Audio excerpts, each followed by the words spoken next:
In the ancient land of Israel, there lived a man named Elijah. He lived in a time when it never rained and everything was dry. Rivers dried up, crops withered, and the earth cracked under the scorching sun. People were worried, but Elijah believed that God would help them. Elijah lived by a little brook called Cherith because God told him to go there and hide from King Ahab and his queen Jezebel, who led the people to worship false gods. Every day, black ravens brought Elijah bread and meat so he could survive far from the city. This was a special way God took care of Elijah. But soon, the brook dried up too. So, God sent Elijah to a town called Zarephath. There, he met a widow who was running out of food. Elijah told her something amazing.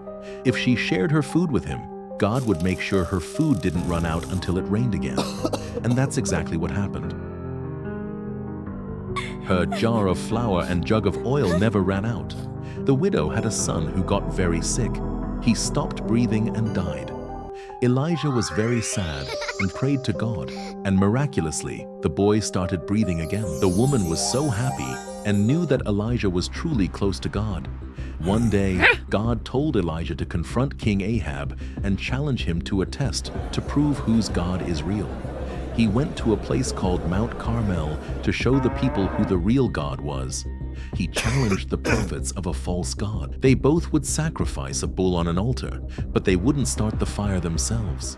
Instead, they would ask their gods to do it. The prophets of Baal tried all day, but nothing happened. Then it was Elijah's turn. He repaired the altar of God that had been broken, placed his sacrifice upon it, and even poured water over it. He prayed, and suddenly, fire came down from the sky and burned up his sacrifice. Everyone was amazed and realized that Elijah's God was the real God. After this, Elijah prayed for rain on top of Mount Carmel. A tiny cloud grew bigger and bigger, then it started to rain. Everyone was so relieved and happy. After Elijah made it rain, Queen Jezebel got really angry.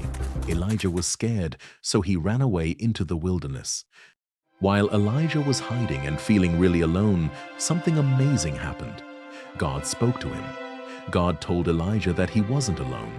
There were lots of other people who now believed in God. This made Elijah feel much better.